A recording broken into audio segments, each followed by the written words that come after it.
It's time for February's PlayStation Plus vs Xbox Live Games with Gold video, where we compare the games each service offers and make a decision on which one was better. As always, for PlayStation Plus, we are just looking at the PS4 titles offered, while on Xbox Live Games with Gold, we also do look at the Xbox 360 titles because they are playable on the Xbox One through backwards compatibility. So with that being said, let's get started and look at the PlayStation Plus games first. First of all, the biggest one for Plus subscribers this month is Little Big Planet 3. Little Big Planet was a big series on the PlayStation 3, and while LBP3 didn't receive the critical acclaim the previous two games got, it was still a solid platforming experience with the great creation mode that was user-friendly and very satisfying. Considering that gamers have been clamoring for Plus to offer more retail games, you can't really be mad about this one. It's got a Metacritic score of 79.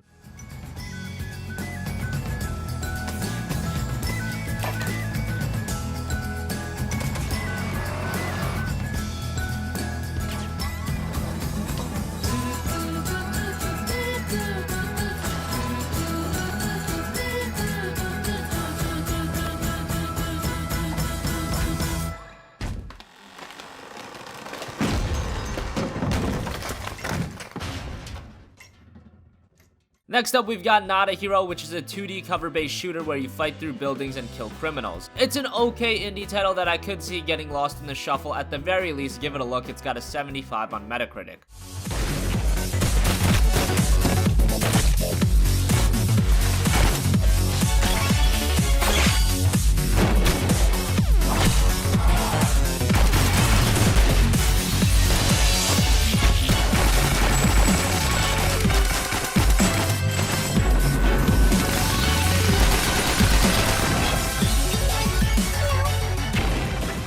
Next, we've got Starwall, a local multiplayer game inspired by old-school couch gaming. This one, while it's reviewed well at a 78 on Metacritic, not many are really looking for local multiplayer games, so it's one that probably will be skipped by a lot of gamers. However, if you want a game like this, you should definitely give it a look if you're a subscriber. Sword Attack. Zones. Heartthrob. Test your limits. 32 challenge levels. Next, we have Ninja Senki DX, a classic 8-bit style platformer. It's got a cool design, however, it doesn't seem to really do anything out of the box. It's got a 64 on Metacritic.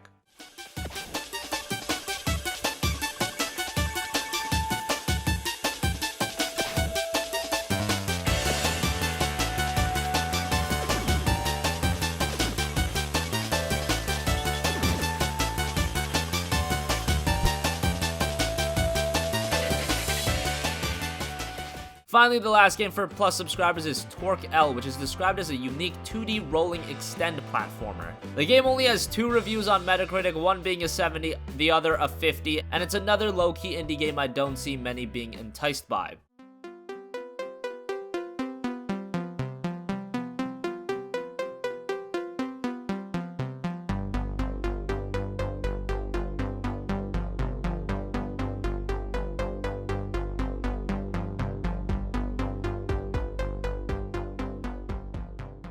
So while PlayStation Plus is offering 5 PS4 titles this month, after LBP3 and Not a Hero, I think the other 3 games are titles the majority are going to completely pass on. Now let's look at the Xbox Live Games with Gold. First up, we've got Lovers in a Dangerous Space-Time. This indie title released back in 2015, and it's a platformer set inside a neon spaceship. You work together, running back and forth in the ship, managing turrets, lasers, shields, and thrusters to fight against the space baddies. It's a very colorful game that's got an 82 on Metacritic.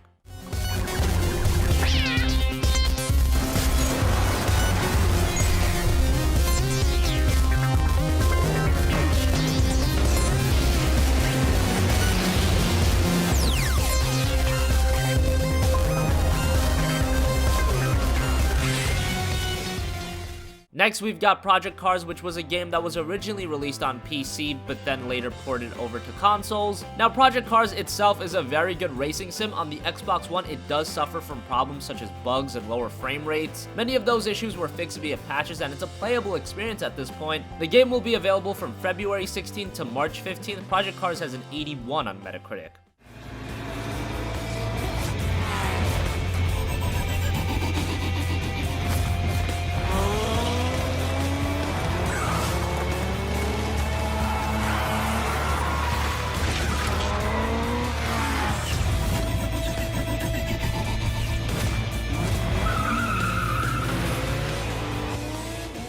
Now for the two Xbox 360 games. First, we've got Monkey Island 2 Special Edition LeChuck's Revenge. The original version released back in 1991, back in 2010 it was remastered. It's a point-and-click adventure game, and the Special Edition just makes it better than what it was. It's a terrific game for fans of the genre, and now being free, you should definitely try it out if you haven't. It's got an 85 on Metacritic. It's okay. I've got time. Trust in this to you. Do not fail me. Changed all the puzzles and added guns and shooting. Phew, that was a close A one. mustache? No, bigger than that. A beard? The guy right. Finally, we've got a very good action game, Star Wars The Force Unleashed. This was a very underrated title. The gameplay was fast-paced and addictive, the story was a bit dark, and for fans of Star Wars, there is a lot to love. The real issue with the game was that when it was first released, it was a bit short, and it was quick-time events galore. However, now being available for gold subscribers, being short isn't really an issue, and you should definitely try the game out if you haven't. It's got a 73 on Metacritic, but being biased, I do think that's a bit underrated. To justice.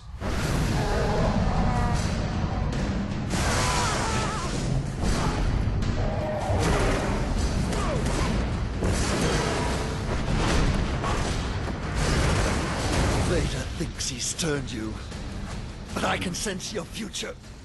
So what's the verdict? While PS Plus is offering more games to PS4 owners than Games with Gold is to Xbox One owners, Games with Gold definitely wins out on quality. Little Big Planet 3 is great. Not a Hero looks interesting, as does Starwall. However, it really falls off after that. On the Xbox One, you've got 4 games that are all worth playing. One being Project Cars, a retail title, Star Wars The Force Unleashed, which is very relevant right now, Monkey Island 2, which is a terrific point-and-click adventure, and Lovers in a Dangerous Spacetime, which on the surface looks very compelling as well. I would say it's an easy win for Games with Gold this month. What do you think? Agree with me, disagree with me, and think PS Plus had the better month? Comment your thoughts down below. Thank you for watching, and goodbye.